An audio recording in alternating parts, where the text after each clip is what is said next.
next story here. So I saw first saw an article dealing with this, and I heard about this bus boycott some years ago when I was doing research on the Montgomery bus boycott. Okay. But I haven't seen a lot of information on this boycott. So I saw a article from the Zen Education Project dealing with this day in history.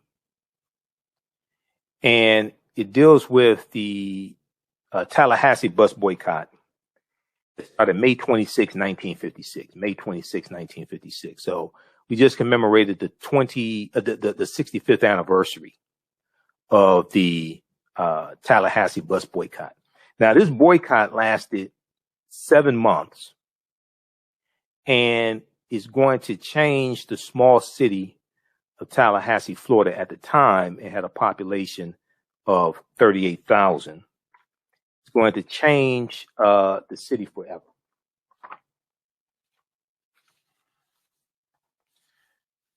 All right, here.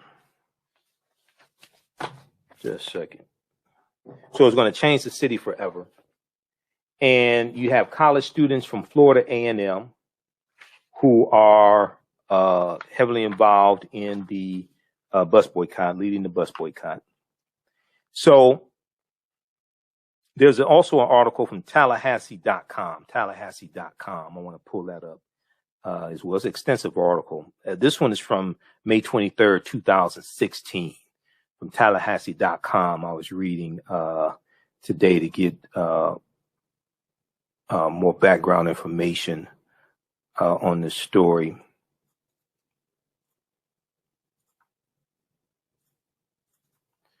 Okay, let's look at this. So on May 26, 1956, Wilhelmina Jakes and Carrie Patterson, both students from Florida Agricultural and Mechanical University, better known as Florida A&M, FAMU. They sat down in the whites only section of a segregated bus in Tallahassee. When they refused to move, the bus driver pulled into a local service station and called the police. The Tallahassee police arrested both students, charging them with placing themselves in a position to incite a riot. Placing themselves in a position to incite a riot. They didn't charge them with inciting a riot. They charged them with placing themselves into a position to incite a riot. Now, in response, students at Florida A&M organized a campus-wide boycott of the city buses that attracted the support of local community members. One local community leader, Reverend C.K. Steele, helped establish the Inter-Civic Council, the ICC, to coordinate the boycott, the Inter-Civil Council. Like the Montgomery bus boycott, the organization created a carpool system to provide alternative transportation for local residents and students. And when you study the Montgomery bus boycott, this is something that they did. And they had a system of about 300 cars, carpool system of about 300 cars. But this is something that they learned from the Reverend T.J. Jemison and the Baton Rouge, Louisiana bus boycott of 1953.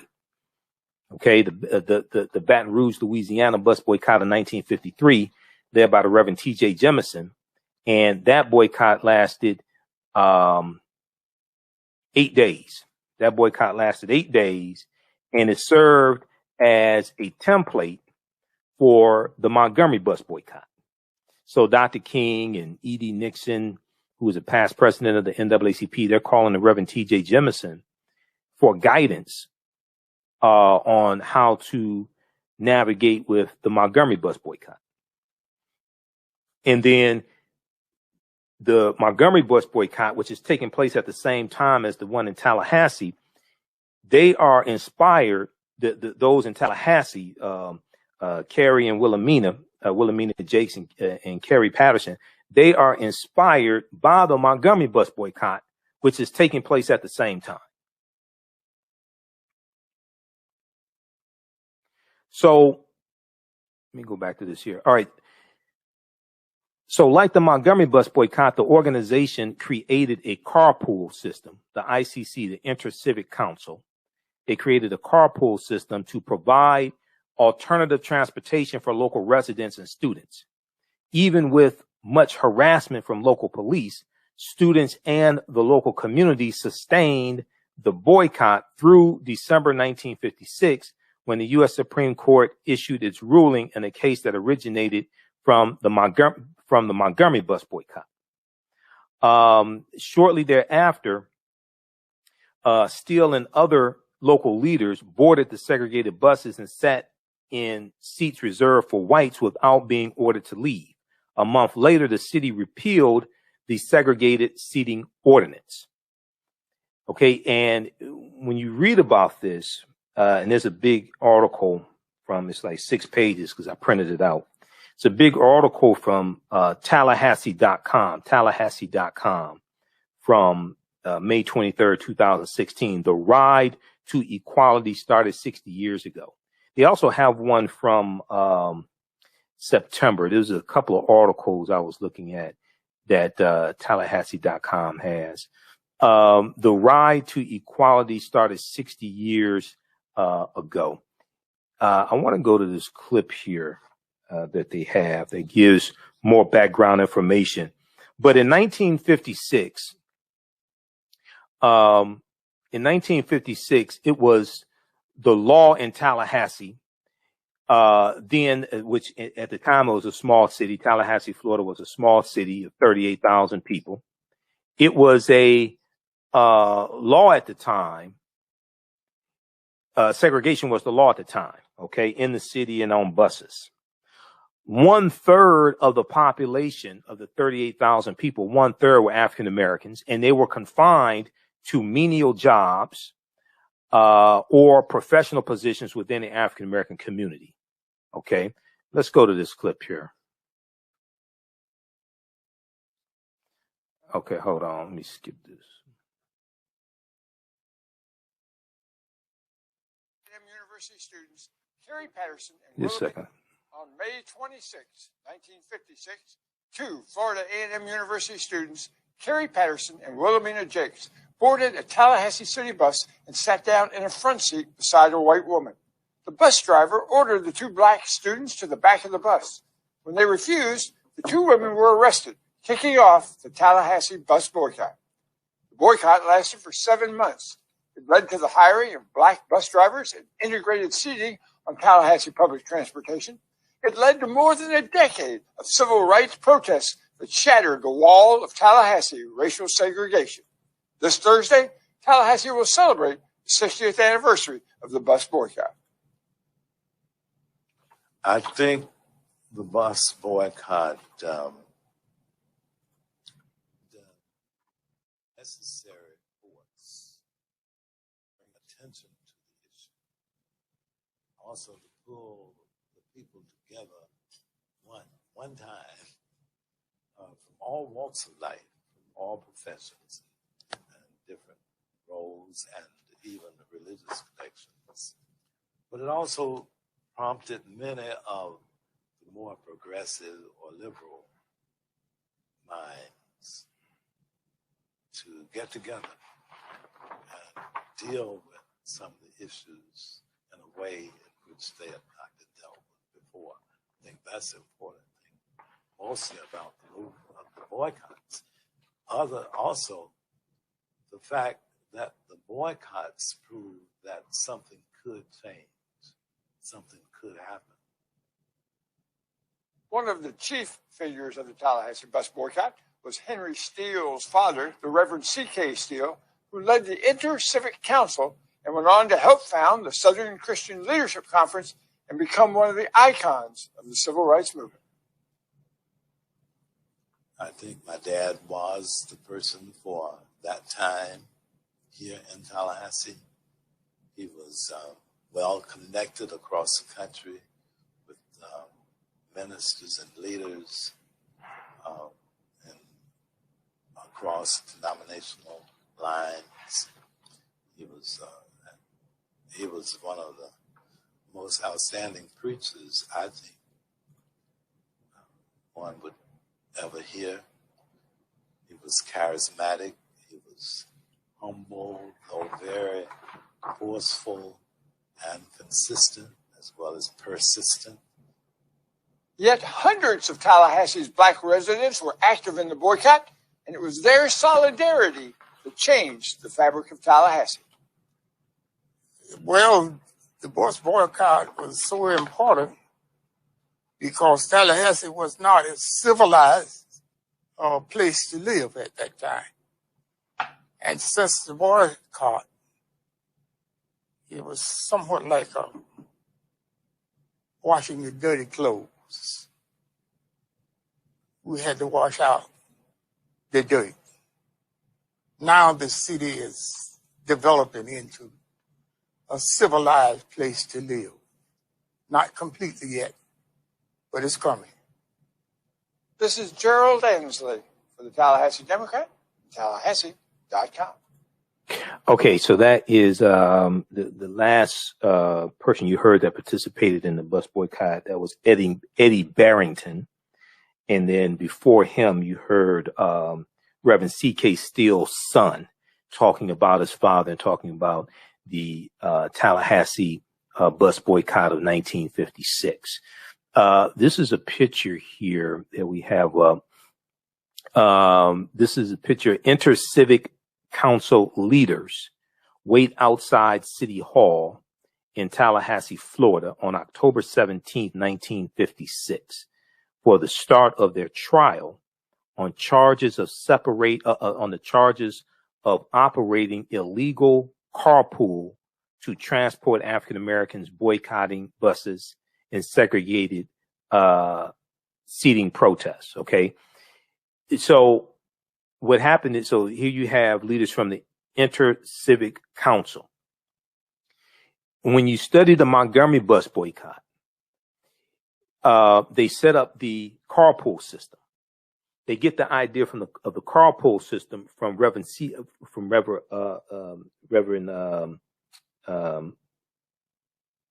T.J. Jemison. Reverend T.J. Jemison leads the Baton Rouge, Louisiana bus boycott of 1953. And they get that idea of the carpool system from him. They're going to be sued in Montgomery. They get sued also for having a carpool system. All right. And to navigate around, and they were sued. It was said that, it had to do with kind of like operating without a license. They're competing with the taxi cabs. It was a whole thing. The taxi cabs dropped their prices. At first, the taxi cab drivers, a lot of them dropped their prices lower. Then they couldn't do that. Then, they're going to set up this carpool system with a dispatch of 300 cars to help people get around and get to work or what have you. They're going to get sued for that. And then you see here in 1956, they operate a carpool system as well. Now in Montgomery, Alabama, they set up what's known as the Montgomery Improvement Association. They organized the Montgomery Improvement Association in early December 1955, to organize and guide the Montgomery bus boycott. And they elect Dr. Martin Luther King Jr., who was a new minister in the city, hadn't even been there a year yet. They elect him to head up the Montgomery bus boycott. And he didn't even want the job. He thought that other activists, civil rights activists who were there, E.D. Nixon or others who are more established in Montgomery, Alabama, should head it up. But they chose him, and Rosa Parks talked about this. They talk about it in the documentary Eyes on the Prize. E.D. Nixon talked about it. They said that Dr. King was so new in Montgomery, Alabama, that he didn't have any enemies. Basically, he didn't have any enemies. So he was so new. So they chose him to head up the Montgomery bus boycott. But they're going to be sued also in 56 because of the carpool in Montgomery, and they're going to be sued as well here in Tallahassee. Okay, now Tallahassee had a population of 38,000 people, and 1/3 were African Americans at the time in 1956.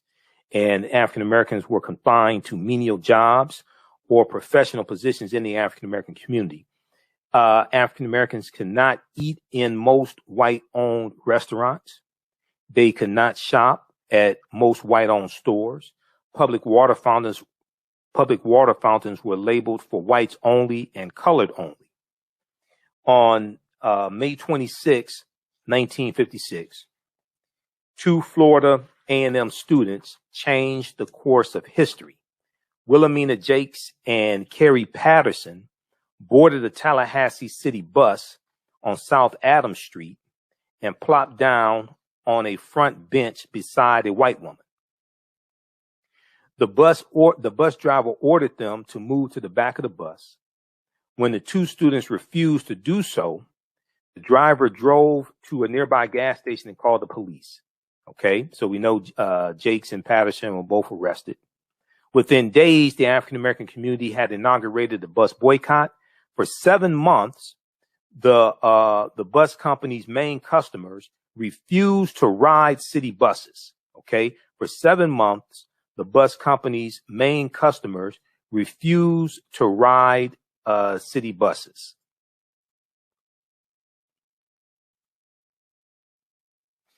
The boycott attracted national attention.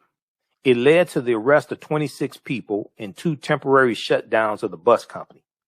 And it changed Tallahassee, Florida forever.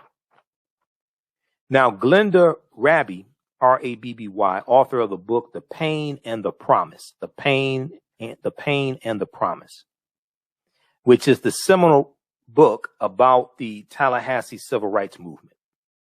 She said, quote, "It is impossible to overestimate the significance of the bus boycott in Tallahassee civil rights history. It is impossible to overestimate the significance of the bus boycott in Tallahassee civil rights history." She said, quote, "It was the first organized protest and successful challenge to racial segregation and discrimination in the city of Tallahassee, Florida. The boycott helped to sow the seeds of discontent that would eventually flourish in a protest movement against the very foundation of Southern society, the unjust laws and customs designed to perpetuate and enforce racial inequality." So this is the seeds of that. This bus boycott in 1956, launched by 2 college students from Florida A&M University, inspired by the Montgomery bus boycott. Now, May 26, we just commemorated the 65th anniversary of the beginning of this bus boycott, which started May 26, 1956.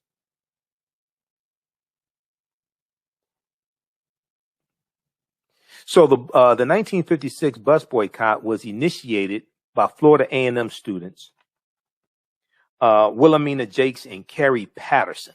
And you see the picture up here of them. They were arrested on Saturday, May 26, 1956. On Sunday night, a cross was burned in the front yard of the home near campus where they rented rooms.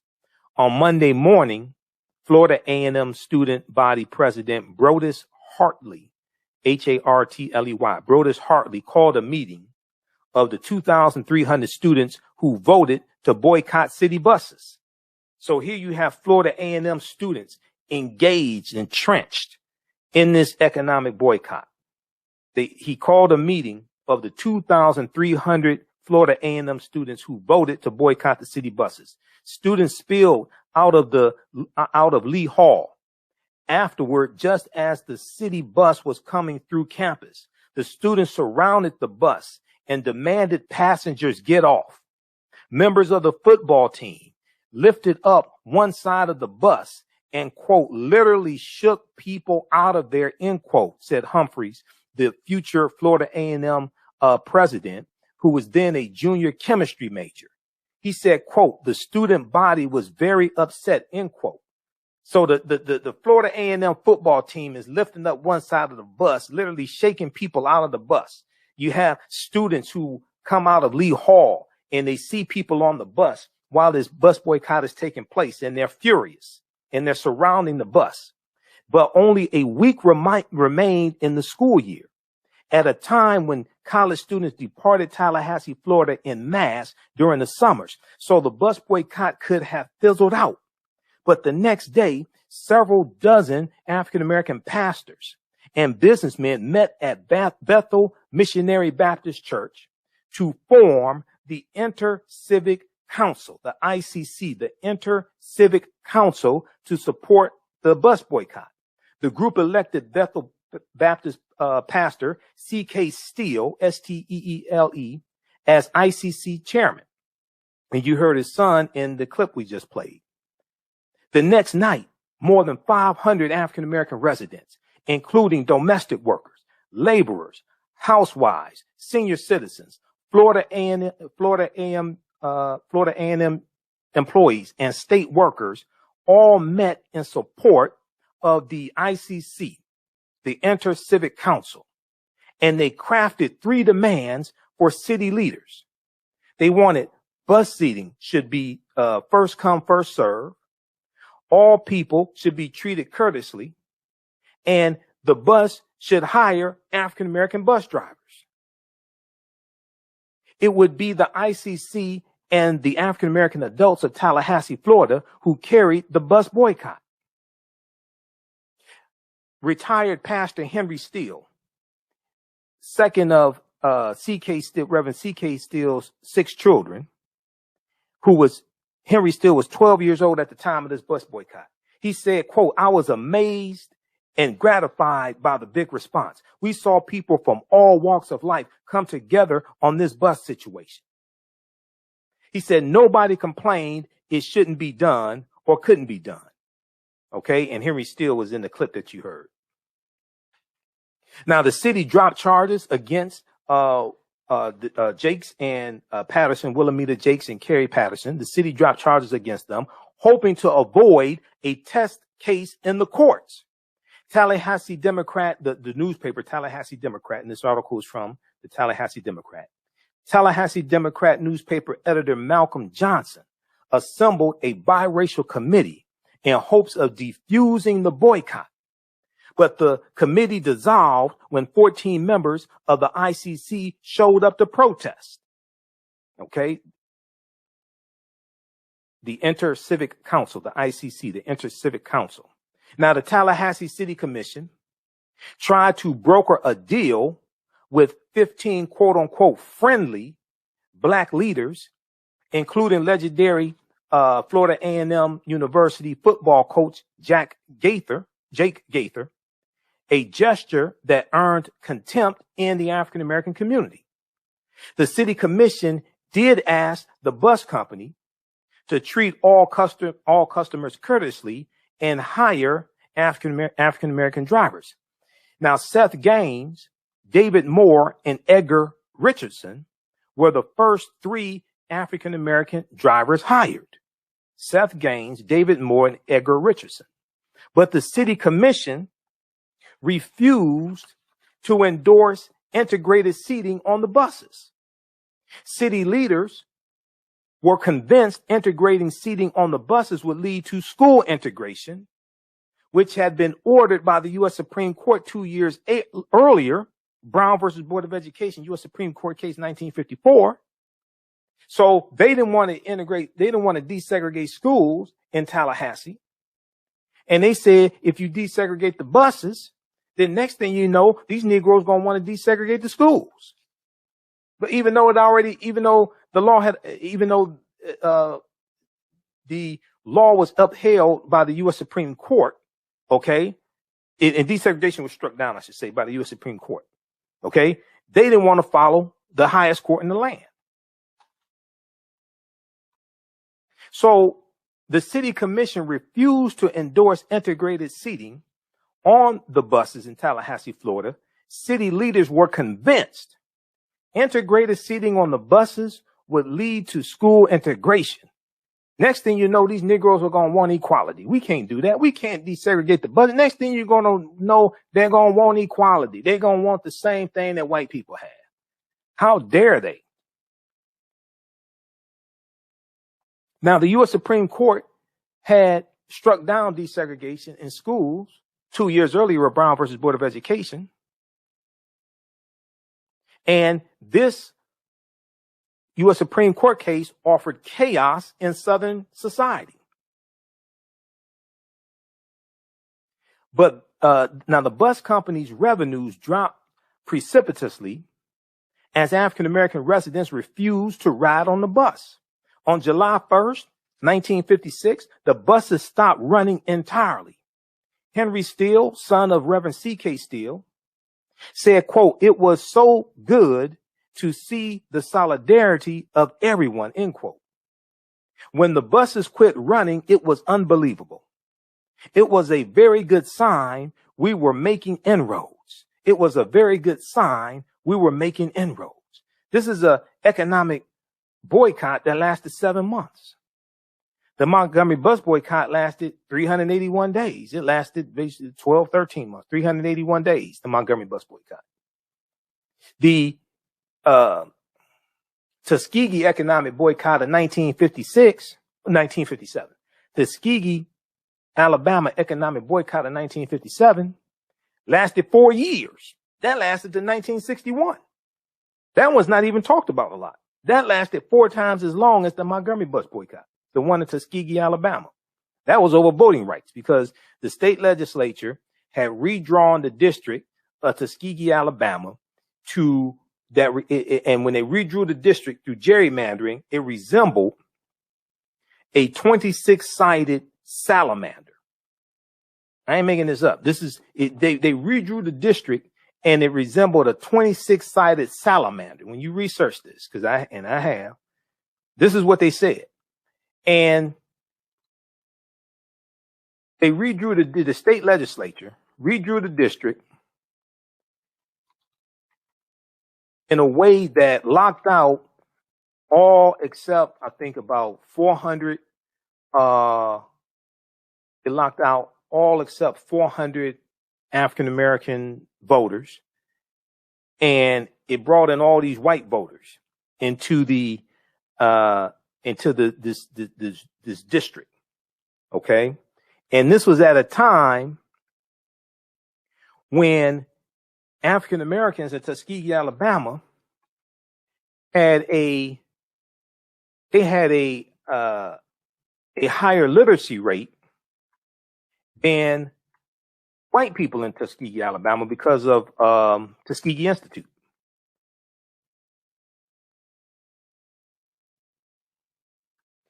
You can look at this article here.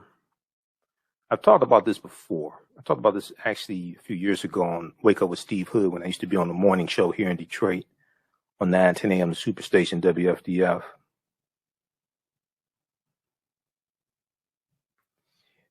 This article here from nvdatabase.swarthmore.edu. We just Google this. Black citizens boycott white merchants for U.S. voting rights. Tuskegee, Alabama, 1957, 1961. We may have to do that again with Joe Manchin's punk ass in West Virginia and dealing with Republicans in the Senate and not wanting to pass H.R. 1 or H.R. 4.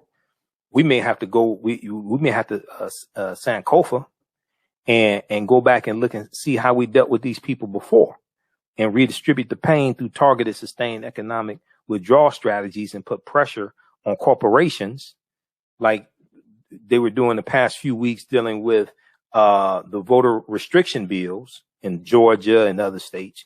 We may have to do this and have corporations put pressure on Joe Manchin and some other ones to push to get H.R. 1 passed.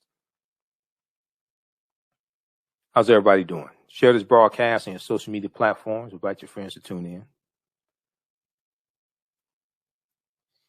And there was another one.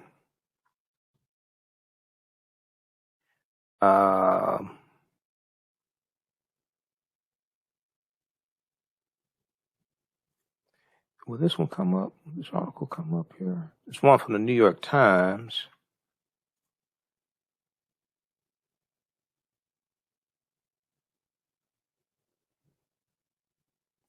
Okay, this is in this one here from the New York Times. It's in their archives, but you can go back and look at it. I think you may have to get a membership. This reprints July 7th, 1957.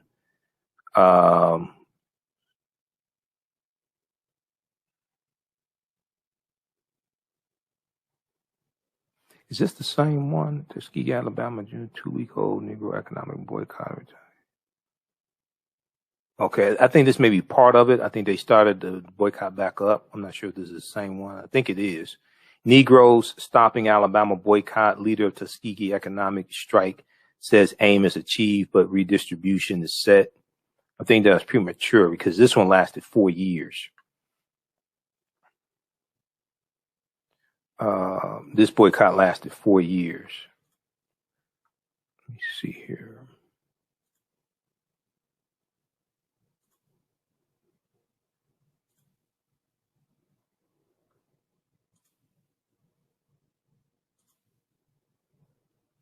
Okay. But there was another one. If you research this, you're going to see, I forgot which source that was. But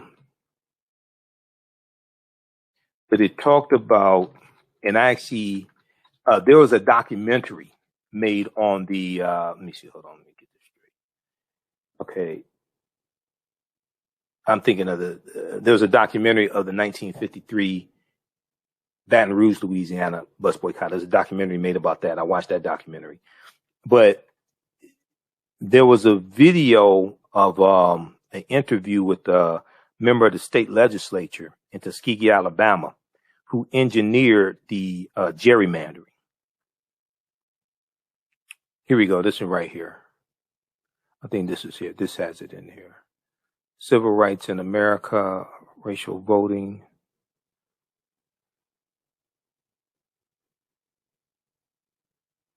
Okay, that's one of them.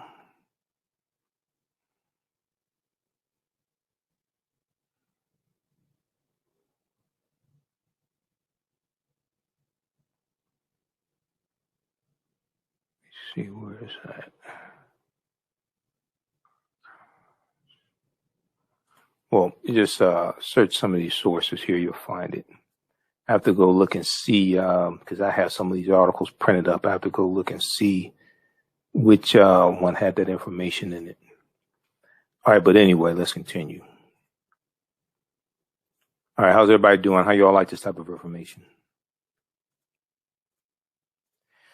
People's history and culture teaches them how to deal with the problems of the past in the present and the future to meet the needs of the community. Now, history and culture gives us our foundation. It gives us our values, our interests, and our principles. And this gives us a cultural paradigm that we see reality through. Okay, this gives us our self-esteem, our self-development, our self-worth. All right, let's continue here quickly. So,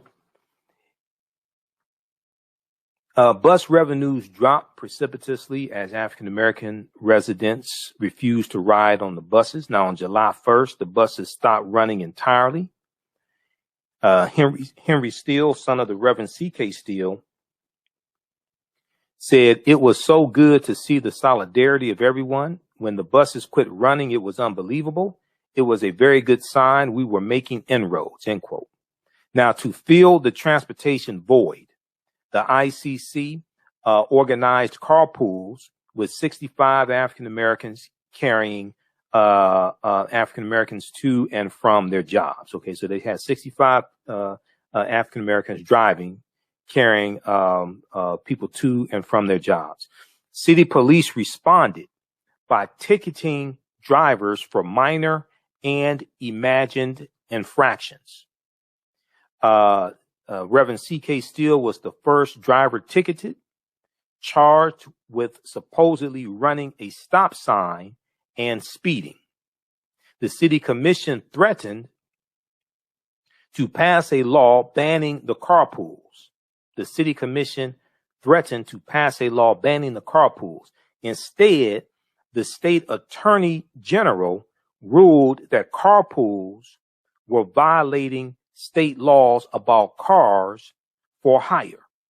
They ruled that carpools were violating state law regarding cars for hire, because it probably had to do with something. See, with taxi cabs, they have to have a license. Usually that license comes from the state. Okay. There's state regulations around taxis. And with the carpool, there are no state laws. I mean, you know, there are no, you don't need a license or anything like that. Okay. So it's probably had to do with the fact to say, okay, you're in violation of state law. You don't have a license to carpool. And it is also competition for the taxi cabs. Now, in September, 21 drivers and the ICC were arrested and charged with violating the state law. Okay, they were arrested and charged with violating the state law. And this picture that you see here of leaders of the ICC, this is from October 17th, 1956. Enter Civic Council leaders wait outside City Hall in Tallahassee, Florida, for the start of their trial on charges of operating illegal carpool to transport African Americans, boycotting buses, and segregated seating protests. Reverend C.K. Steele, council president, is second from the left in the front row. Second from the left in the front row. Okay, so it's probably right in here. Second from the left in the front row. Okay, probably right there. Second from the left in the front row.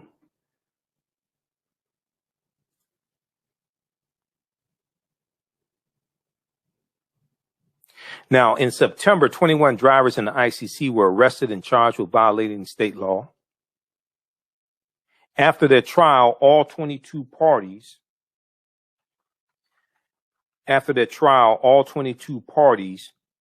were convicted by City Judge John Rudd, R-U-D-D, and each person was sentenced to a fine of $500 and 60 days in jail. City Judge John Rudd suspended the jail sentences but left the fines in place. Now, ICC member Dan Speed, S-P-E-E-D, owner of a Frenchtown grocery store, paid the $11,000 in fines. Okay. He paid, ICC member Dan Speed paid the $11,000 in fines. Reverend C.K. Steele spent several years speaking around the nation to pay off the $11,000.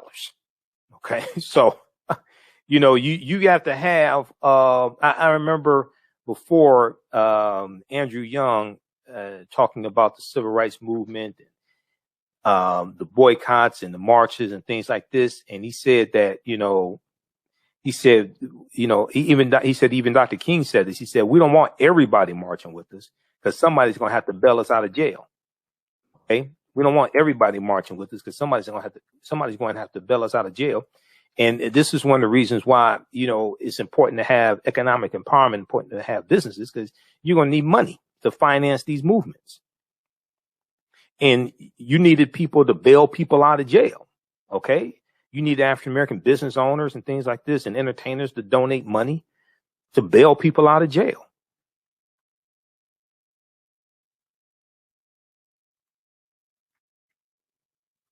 So this is one of the reasons why economic empowerment is so important.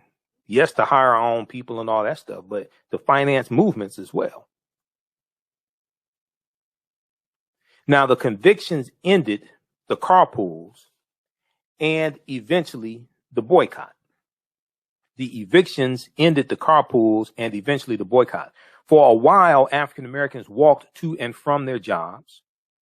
On December 23rd, 1956, the ICC voted to formally end the boycott. In June of 1956, a federal court struck down segregated seating in a case brought by the Montgomery, Alabama bus boycott. In November, the U.S. Supreme Court upheld the ruling. Integrated seating on buses was now the law of the land. See, so even though they had this boycott, it lasted 7 months. They're going to suspend the boycott, okay, because of the lawsuit regarding carpooling. But with the Montgomery bus boycott, they had a 3-pronged strategy. I've talked about this before, and I wrote a 7-page article dealing with the Montgomery bus boycott. Dealing with the boycott and why Dr. King told us to redistribute the pain through targeted, sustained economic boycotts. They had a 3-pronged strategy with the Montgomery bus boycott. They had the mass protests. They had the economic boycott, economic withdrawal, but they also had a legal strategy, okay, in the courts and lawsuits. You had the lawsuit of Browder versus Gale filed February 1st, 1956. The lawsuit of Browder versus Gale. And this lawsuit is going to go all the way to the U.S. Supreme Court. And this is what actually ended segregation on the buses in Montgomery, Alabama. The plaintiffs in the lawsuit, you have 4 African-American women. And I think I have this here in one of this is my presentation from Dr. King Day. Let me pull this up. I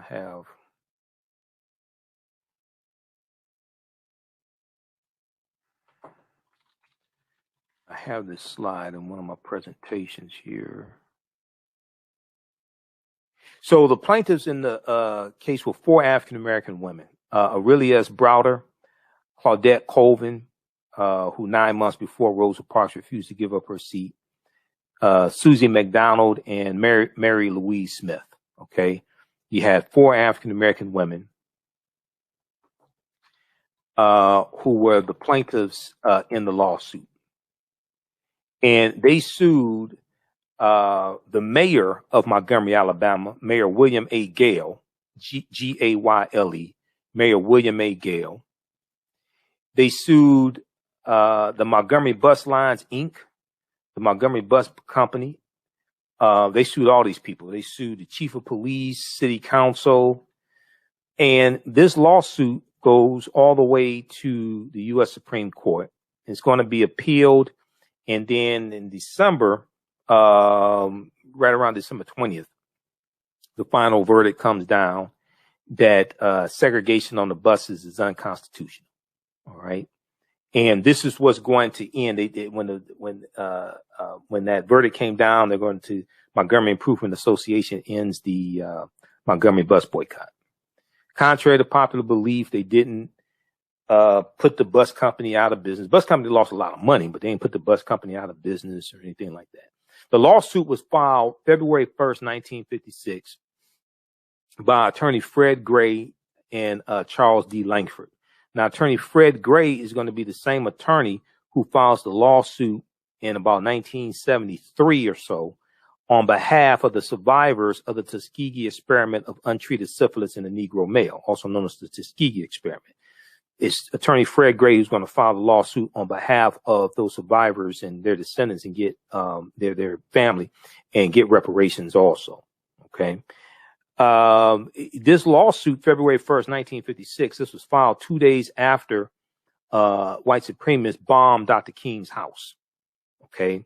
And his house was bombed twice in 1956, once in late January of 56 and then also in September 1956.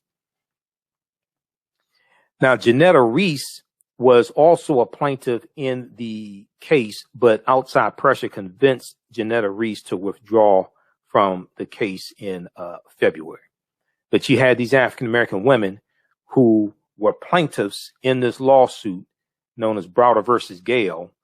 And this lawsuit is going to end segregation on the buses in Montgomery, but it's in segregation on buses everywhere. It becomes law all across the country, not just in Montgomery, Alabama. And that impacts what's taking place in Tallahassee, Florida as well. Okay. Those are slides from my lecture, The Distortion of the Legacy of Dr. Martin Luther King Jr., the Revolutionary, will not be televised on the television. That's available at our website, AfricanHistoryNetwork.com. All my DVD lectures and digital downloads are there. Okay, let's continue here. So in June 1956, a federal court struck down segregated seating in a case brought by the Montgomery, Alabama bus boycott. That was the lawsuit of Browder versus Gale. In November, the U.S. Supreme Court upheld the ruling. Integrated seating on buses was now the law of the land. Even so, the Tallahassee City Commission refused to rescind its ban on integrated seating. So the ICC voted to ride the buses in a, quote, non-segregated manner. They voted to ride the buses in a non-segregated manner. Starting on Christmas Eve, the Reverend C.K. Steele and other ICC members began riding the buses, sitting in the front, whites only section. A Life magazine photographer captured the often published photo of the Reverend C.K. Steele and Bethel AME pastor H. McNeil Harris riding at the front of the bus. Bus manager Charles Carter and 9 bus drivers were arrested for allowing the integrated bus rides. Okay, but they say, wait a second, man, that's the law of the land. You're gonna arrest us for following the law of the land? This is in Tallahassee, Florida. This bus boycott is going to plant the seeds of civil rights, the civil rights struggle in Tallahassee, Florida, and is going to change Tallahassee forever as well. And a lot of people don't know about this bus boycott. A lot of people talk about Montgomery bus boycott, but there were a number of bus boycotts, transportation boycotts that took place. How's everybody doing? Okay, how y'all like this type of information?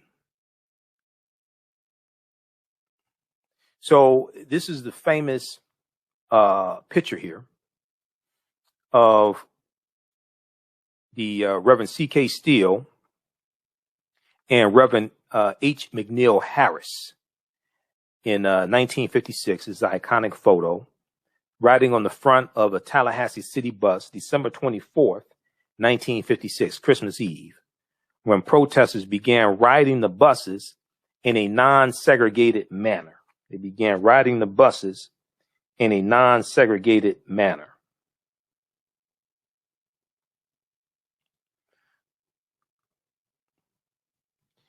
Okay, so bus manager Charles Carter and 9 bus drivers were arrested for allowing the integrated bus rides. The city announced it would revoke the then private bus company's charter. The city announced it would revoke the then private bus company's charter. Reverend C.K. Steele and the ICC responded by calling for a mass integrated ride on December 27th, 1956. So this is 2 days after Christmas, December 27th, 1956. But when 200 white youths showed up with baseball bats and rocks at the bus terminal at Park Avenue and Monroe Street, the protest was called off. On New Year's Eve, rocks were thrown through the windows of Reverend C.K. Steele's home next door to Bethel Baptist Church. And 2 weeks later, gunshots were fired through the windows of Dan Speed's grocery store. Now, Dan Speed was the one who who paid the $11,000 in fines for the people involved in the carpool who had to go to court and were hit with $500 fines. The 22 people were hit with $500 fines. Dan Speed, who owned the grocery store, they're going to 2 weeks later fire gunshots through the windows of his grocery store. On January 3rd, a cross was burned on the front lawn of Bethel Baptist Church. Now, the violence dismayed even the white community. The Tallahassee Democrat newspaper wrote an editorial condemning the cross burning as a, quote, shameful device unbecoming any citizen of a free country, unbecoming of a citizen of a free country. Governor Leroy Collins, a Tallahassee native, stepped in to head off further violence. On January 1st, he suspended the bus service. On January 1st, Governor Collins suspended the bus service. This would be January 1st, 1957.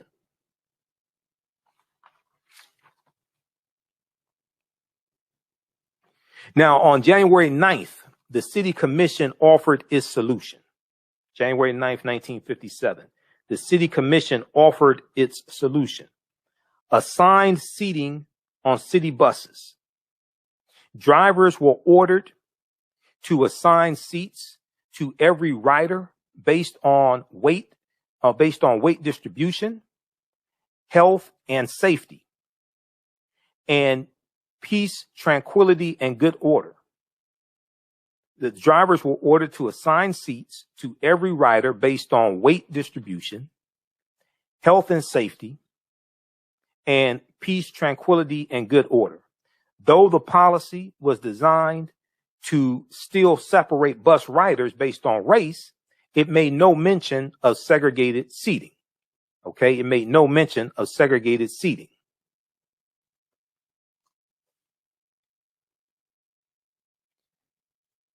All right, and let me flip over to this here.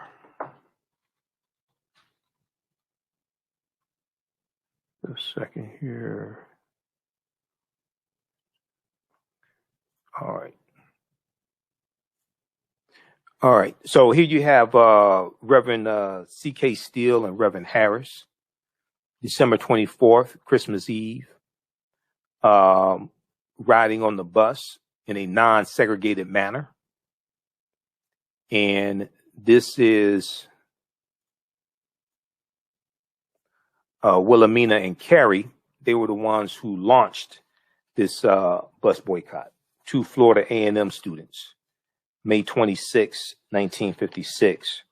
Wilhelmina Jakes and Carrie Patterson launched this boycott. And then here you have members of the ICC who have to go to court because they're being fined. This is outside of court in October of 56.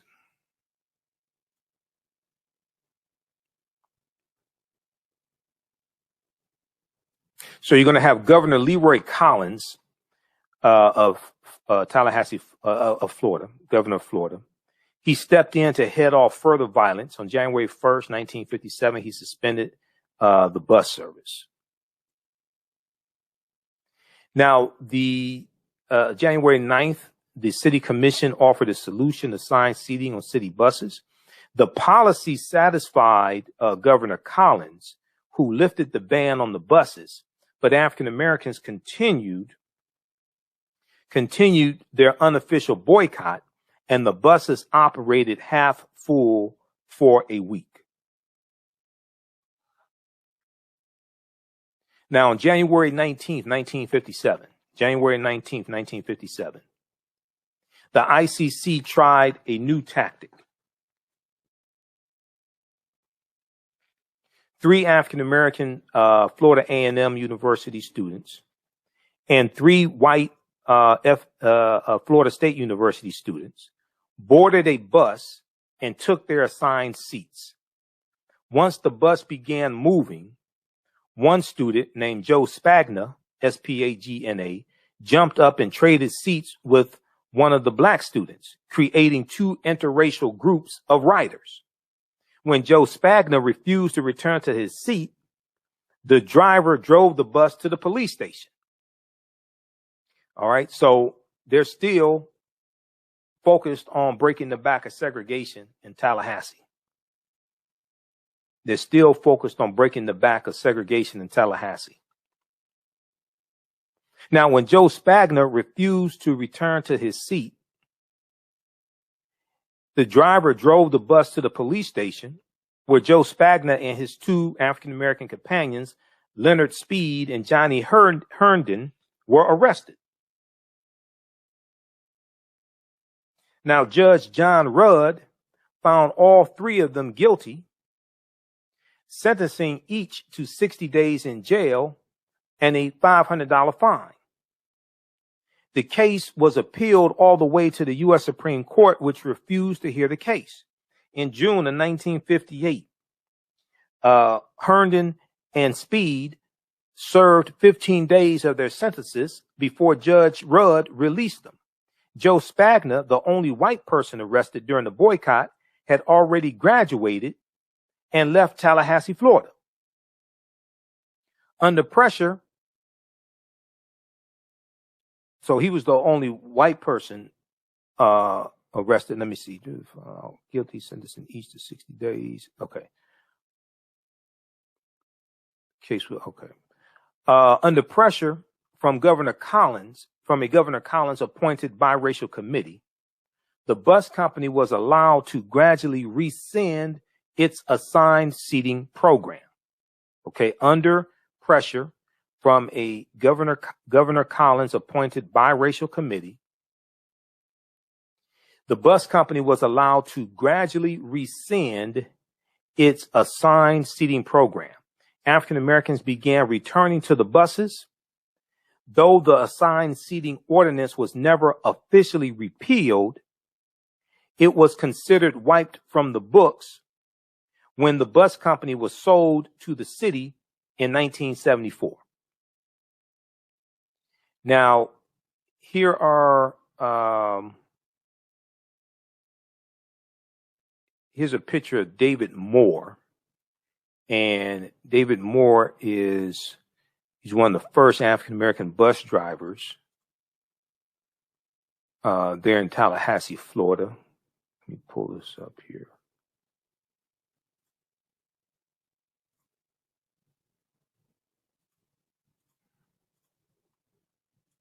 Okay.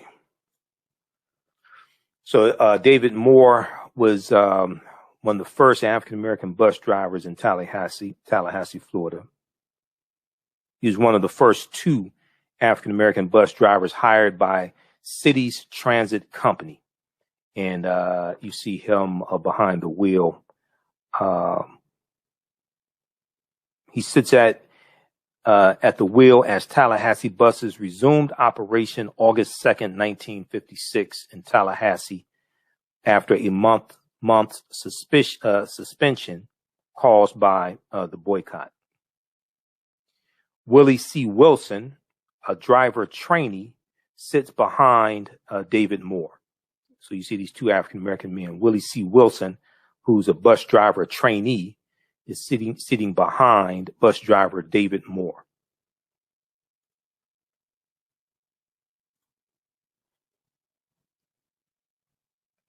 Now, the Tallahassee bus boycott, which started May 26, 1956, started 5 months after the Montgomery bus boycott in Montgomery, Alabama, which started December 5th, Monday morning, December 5th, 1955, which was a watershed event of the civil rights movement and catapulted its leader, Dr. Martin Luther King Jr., to national fame. There also were bus boycotts in Atlanta, Miami, Tampa, Florida, Baton Rouge, Louisiana. There was one in Baton Rouge in 1953, and Columbia, South Carolina. Montgomery, Alabama was not the only one. But Tallahassee's bus boycott had made a mark. On May 26, 1957, the ICC celebrated the one-year anniversary of the bus boycott with a rally that drew Dr. King to Tallahassee, Florida, to speak.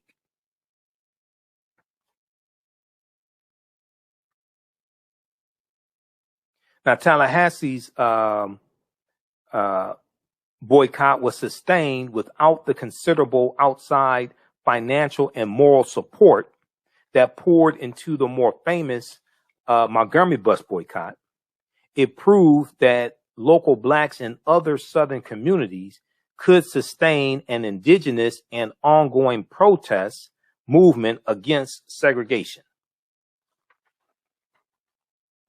The bus boycott kickstarted Tallahassee's civil rights movement. The bus boycott kickstarted Tallahassee's civil rights movement. In 1957, Reverend K.S. DuPont became the first African-American since Reconstruction to run for the city commission. In 1971, James Ford became the first African-American elected to the city commission. In 1960, Florida A&M University students boycotted segregated lunch counters, gaining national attention for a jail-in in which Patricia Stephens Due, D-U-E, and 10 others stayed in jail for 49 days rather than pay their fines. In 1963, FAMU and Florida State University students picketed Tallahassee's racially segregated theaters. Today, African Americans and whites sit anywhere they wish on city-owned Star Metro buses. Of Star Metro's 107 bus drivers, 94 are African American. Of Star Metro's 107 bus drivers, 94 are African American. Tallahassee, Florida, whose 186,000 population is still 1/3 African American, has had black mayors, city commissioners, a black city manager, an African American chief of police, and hundreds of public positions filled by African Americans. Read the rest of this here at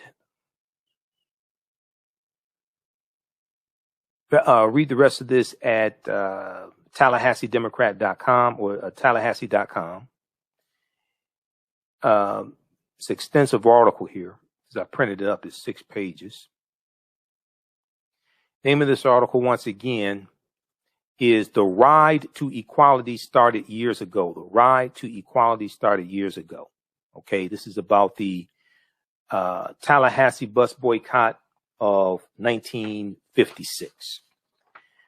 All right, hey, if you like this type of information, you can support the African History Network, $TheAHNShow through Cash App, $TheAHNShow through Cash App, or through PayPal, paypal.me/TheAHNShow, paypal.me/TheAHNShow. This helps us keep doing the research. We're here 6 days a week. Helps us keep doing the research, keep broadcasting, pay some of the bills, etc., stay on the air. This also helped me get to and from Atlanta, because I'm speaking in Atlanta for the Juneteenth Festival, June 18th through the 20th, 2021, Friday, June 18th through Sunday, June 20th. I'll be there at the Centennial Park. Visit JuneteenthATL.com for more information. We have the information here up for our Cash App. Our Cash App tag is $TheAHNShow through Cash App. $TheAHNShow through Cash App. Okay, so we have ours up and the fake ones. So they're labeled fake account. Ours is $TheAHNShow, SHOW. That's our actual tag. And then it says, has my name, it shows Michael, and it shows my picture there. All right, be sure to register for the online course that I teach on Saturdays, 12 noon to 2 p.m. Eastern Standard Time, Ancient Kemet, the Moors, and the Ma'afa. Understand the transatlantic slave trade, what they didn't teach you in school. Our guest speakers, Saturday, June 12th, will be Dr. David Imhotep, author of the book, The First Americans Were Africans, Documented Evidence. And we'll deal with thousands of, it's a 10-week online course that I teach. We deal with thousands of years of history, and we deal with what led up to the transatlantic slave trade taking place. So we have the information at our website, AfricanHistoryNetwork.com. Then also on homepage of our website as well. We do the class live. All the sessions are recorded, so you can go back and watch it over and over again. As soon as you register, you can watch the class we just did this past Saturday. So I'm going to post a link here as well. You can watch from around the world, and even after the course is over with, you can still You still have access. You can still watch the content. All right, we have to get out of here. Remember, the African History Network, we focus on educating, empowering, and inspiring people of African descent throughout the diaspora and around the world, because right now it's corrects wrong behavior. It's not over till we win. Wakanda forever. We'll talk to you tomorrow. Peace. Gain knowledge in minutes from insightful summaries of progressive and socially conscious books. Blacklisted gives you access to curated content that'll satisfy your curiosity to learn and understand different perspectives. Empower yourself through inspirational and actionable ideas. It's easy to read or listen to on the go. Blacklisted. Empower yourself. Start your free trial today. Hi, I'm Joel Wilson, President and CEO of JCW Computer Consulting LLC, a technology implementation firm with over 20 years of satisfying customers. We offer a full spectrum of industry top-tier branded services. We are an authorized partner or reseller for Lenovo, Zoom, T-Mobile, Microsoft 365 and Surface tablets, Google Workspace, Acer, Asus, Samsung, PCmatic security software, and many more. Our online store features laptops, Chromebooks, computers, printers, accessories, and software. Businesses, take advantage of our free 1 hour. With blackbusinesstee.com, the messages are clear and meaningful. Keep your business in the black and out of the red. Mind your black business. Know your numbers and plan strategically. Black Business Boss, lead your industry. Support black business. Encourage, patronize, and uplift one another. BlackBusinessTea.com currently has products sold in Detroit, Atlanta, Chicago, and Los Angeles, with proceeds returned to the black community. They have a wide selection of hoodies, t-shirts, mugs, hats, sweatshirts that support black-owned businesses. Visit the website blackbusinesstee.com. That's blackbusinesstee.com. Gain knowledge in minutes from insightful summaries of progressive and socially conscious books. Blacklisted gives you access to curated content that'll satisfy your curiosity to learn and understand different perspectives. Empower yourself through inspirational and actionable ideas. It's easy to read or listen to on the go. Blacklisted. Empower yourself. Start your free trial today.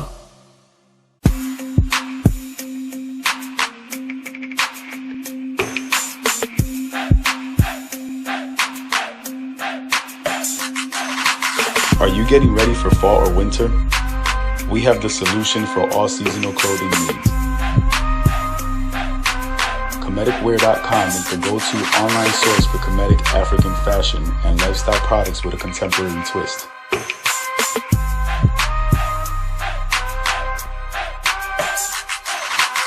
We're committed to offering unique styles reflecting our African heritage.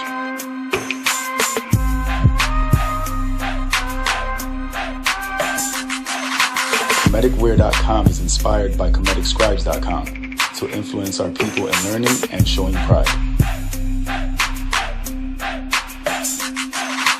Please visit our website at comedicwear.com.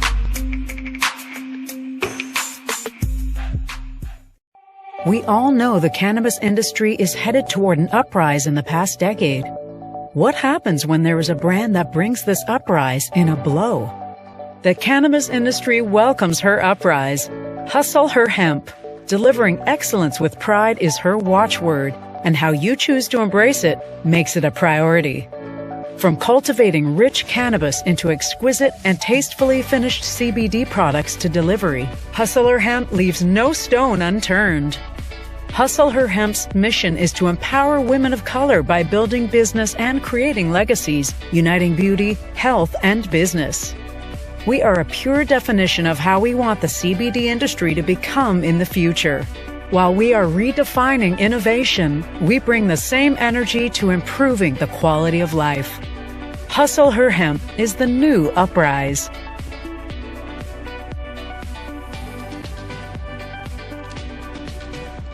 Hi, I'm Joel Wilson, President and CEO of JCW Computer Consulting LLC, a technology implementation firm with over 20 years of satisfying customers. We offer a full spectrum of industry top-tier branded services. We are an authorized partner or reseller for Lenovo, Zoom, T-Mobile, Microsoft 365 and Surface tablets, Google Workspace, Acer, Asus, Samsung, PCmatic security software, and many more.